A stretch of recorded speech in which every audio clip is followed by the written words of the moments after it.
When night came, they huddled together. We think.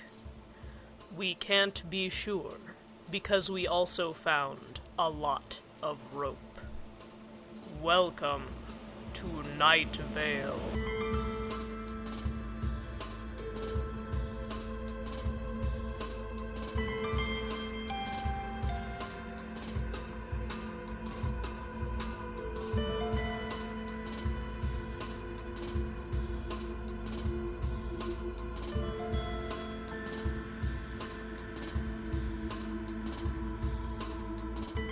Hello again, listeners.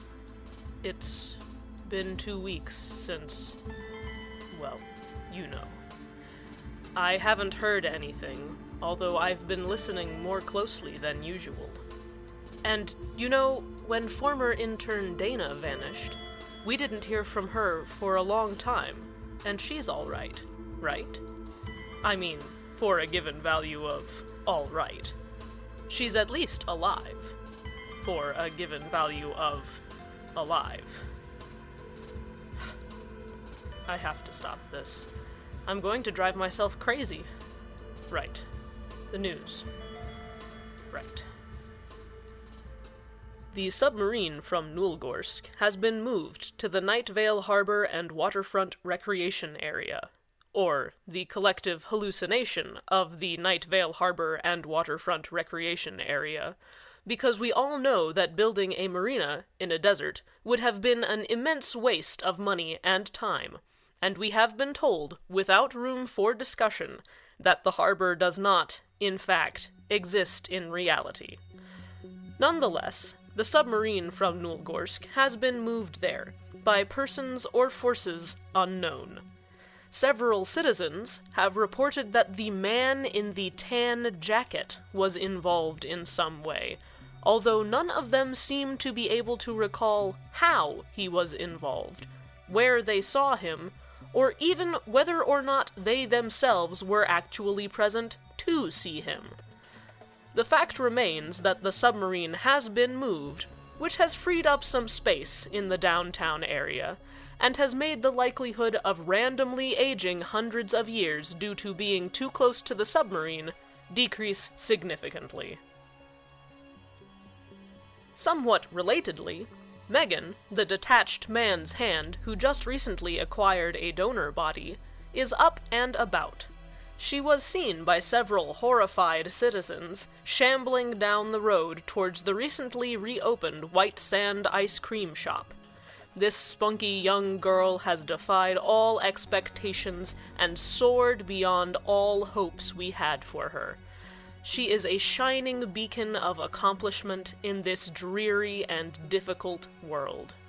Her story is a truly uplifting story of a detached man's hand who, with hard work and determination, and a little bit of luck from a spontaneously appearing nuclear submarine from Russia, gained the life that she always wanted. A life with a body. The body of a Russian bowman. Hey, nothing's perfect. Not even Carlos.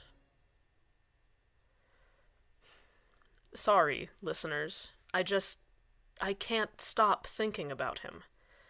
The look of terror on his face as he was drawn into that accursed notebook, his screams as his very molecules were torn out of this dimension, his perfect white teeth like a military cemetery bared in his gaping mouth, the smell of him, still lingering in the hallway, the only thing left of him in the hallway, by the time I got there.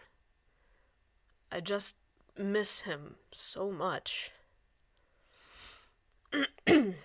Well, the show must go on, right? So, in light of that, here is another edition of Children's Fun Fact Science Corner. Did you know that your body is full of organs? Just stuffed full of the things. squishy and jiggly, all squirming around inside of you like a tangled ball of snakes, squelching and groaning and creaking and moaning, rearranging themselves when they think you're not looking. Always moving, always throbbing and squishing and sighing. Listen. Can you hear the blood flowing through your veins? Your veins are moving too.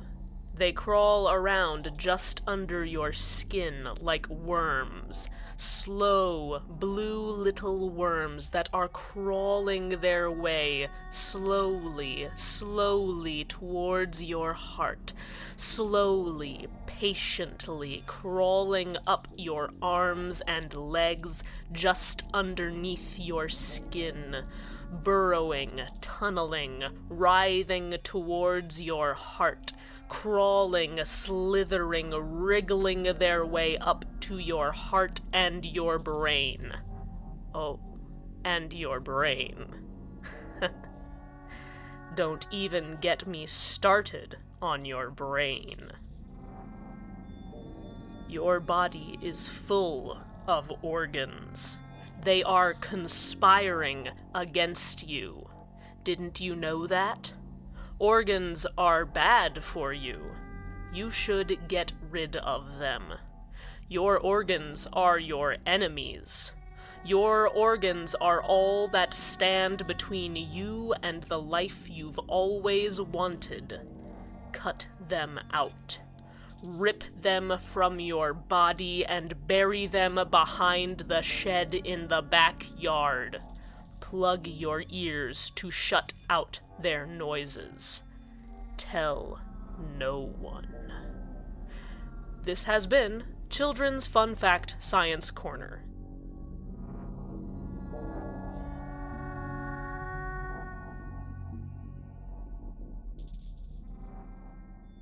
Listeners, speaking of former intern Dana, which it's odd that I was before that last segment, I looked at my phone just now and saw that I have a voice message from her. It says it's from last night. That's funny. I don't remember receiving any calls any time in the past few days, certainly not missing any, but here it is. Well, I'll just play it anyway. It's always nice to hear from Dana. Cecil? Cecil, are you there? Oh, it went to voicemail. Cecil, I hope you get this. I've been trying to call you for a few days now, but this is the first one that's gotten through. I've been heading for that blinking light up on the mountain, or whatever it is. I know mountains aren't real.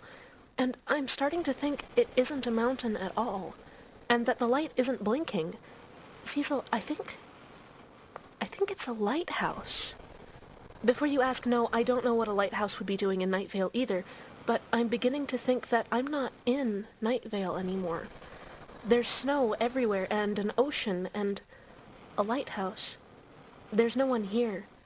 Everything is empty, just shells of buildings and ash everywhere, and empty. The lighthouse seems to be the only thing that isn't just a burned-out husk. I'm in a city of some kind, a town, really.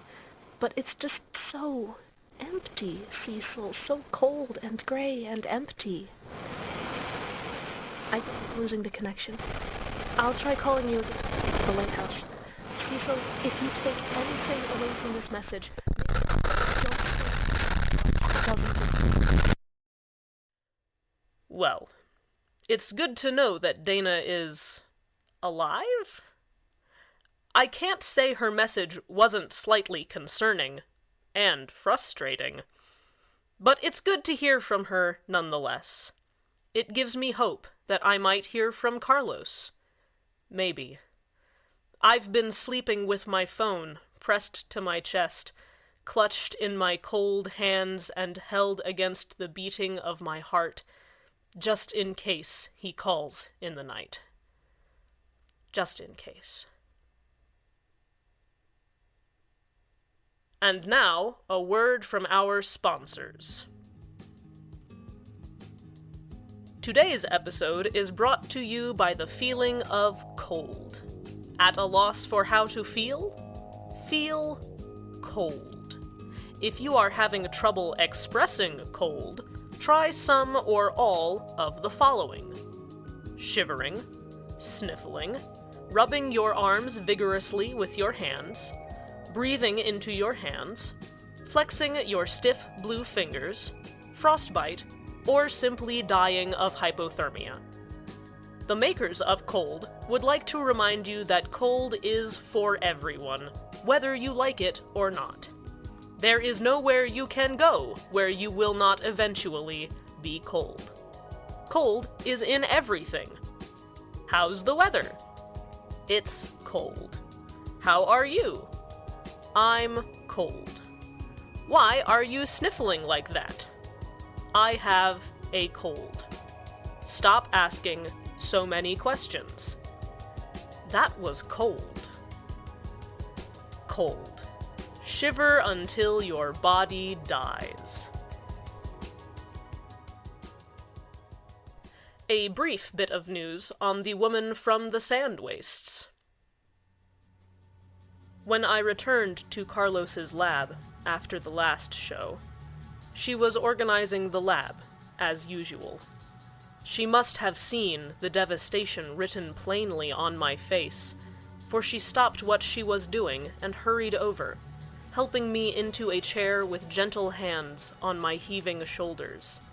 She asked, without saying anything, what was wrong. And I told her. I told her everything. And, listeners, she cried. We sat together in Carlos's lab, and we cried for him. Together. Alone. Just her and me. Just us. Just our grief. She said nothing, listeners, just held my hands in hers, and silently let her tears slip down her stern face. When we had finished crying, she stood up and embraced me, then stepped back and held me at arm's length, looking intensely into my eyes. "Cecil," she said, "будем он находит." It was at this moment that I realized that the reason she had not spoken was not because she could not speak, not because she did not understand. It was because, all this time, she only spoke Russian. But it is good to have her around. It is good to have someone nearby who misses Carlos almost as much as I do. It is good to have a friend in dark times, even if that friendship is shallow and meaningless, and the darkness is absolute. And now, I take you to the weather.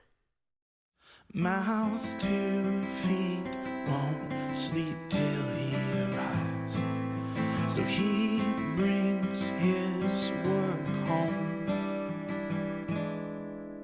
Late nights waste away plotting a plan,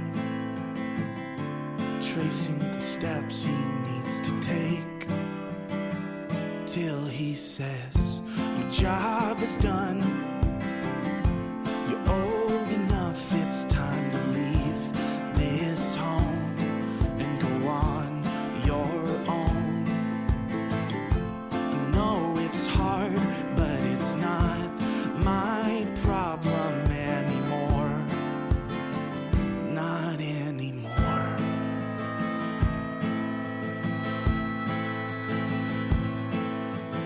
Eyes closed, children rest unaware, so he keeps their lights dim,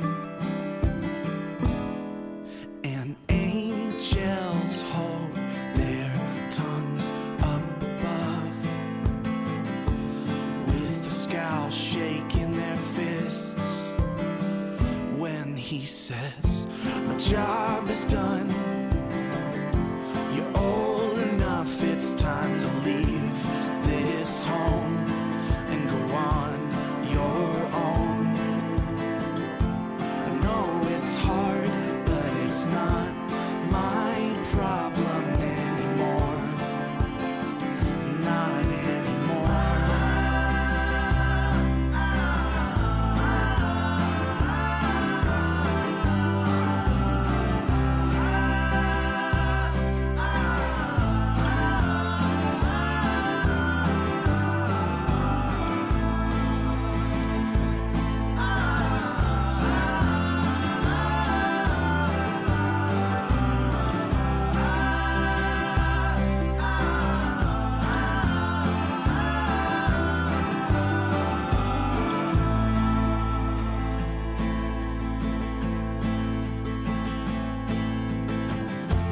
Job is done. You're old enough, it's time to leave this home and go on your own. We had our run, now you're old enough to run down your track. So don't look back. I know it's hard, but it's not my problem anymore. Not anymore.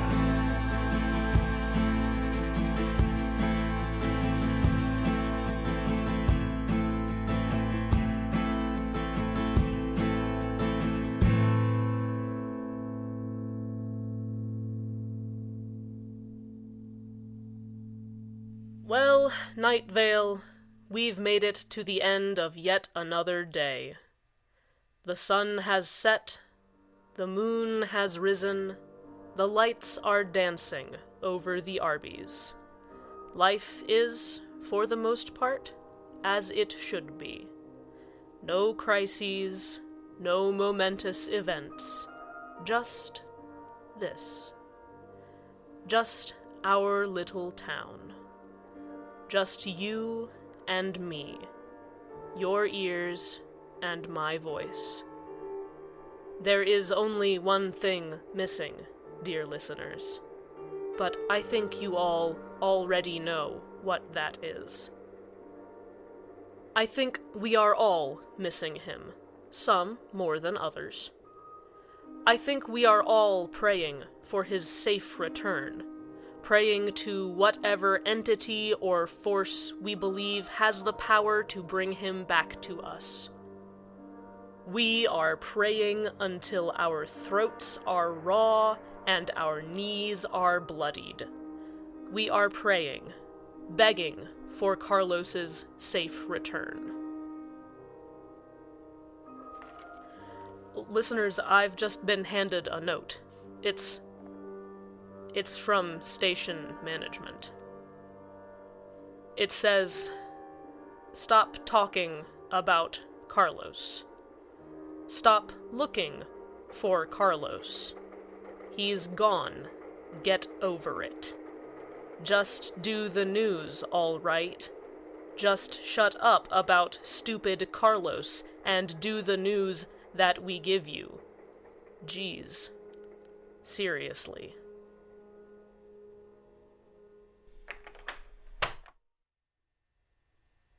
Well, StrexCorp, I've locked the station room door, and I have only one thing to say to you. No. No, I will not shut up about Carlos. No, I will not stop looking for Carlos. The time for sitting in this booth and reading off of your cue cards is over. It is time to go out there and find Carlos wherever he may be, whatever he may be, and I will never stop looking. Do you hear me, StrexCorp? I will never stop looking. Enough is enough. I'll admit it, things were bad before StrexCorp got here. They're still bad. No, they're worse. Because before StrexCorp, we were at least allowed to acknowledge that things were bad. But now, when things are at their worst, when Carlos has been taken from us, taken from me, you try to silence me? I say no, StrexCorp. I am a reporter and I will report. I am Carlos's boyfriend and I will find him, and I just dare you to try and stop me. The time for complacency is over, listeners. No more meadows, no more smiling God, no more Strex. I will say this now, and I will say it here so that everyone hears it. StrexCorp, get out of Night Vale. Get out of our community. Get out or we will force you out. They're breaking down the door. Stay tuned next for either the sound of my heroic escape or my slow and painful demise. Good night, Night Vale. Good night.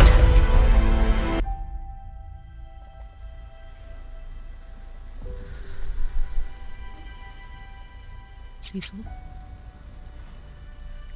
Cecil, are you there? Can you hear me? Cecil, if you're there, please, help me. I'm lost. I don't know where I am or what happened. But I'm scared. I'm scared, Cecil. I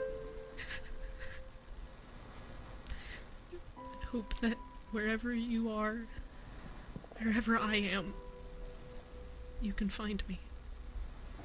You can find your Carlos. Welcome to Night Vale is a production of Commonplace Books. It is written by Joseph Fink and Jeffrey Craner, and produced by Joseph Fink. The voice of Night Vale is Cecil Baldwin. Original music by Disparition and Aperture Science Psychoacoustic Laboratories. Additional musical contributions in this episode were Time by Hans Zimmer from the Inception soundtrack. Most of this music can be found online at disparition.info or disparition.bandcamp.com. Today's weather was The Inheritance by The Deer Hunter. More information can be found at thedeerhunter.com. That's deer, D-E-A-R. Portal and all related characters, devices, and scenarios belong to Valve. Today's proverb: your loved ones will never be safe until you cannot find them.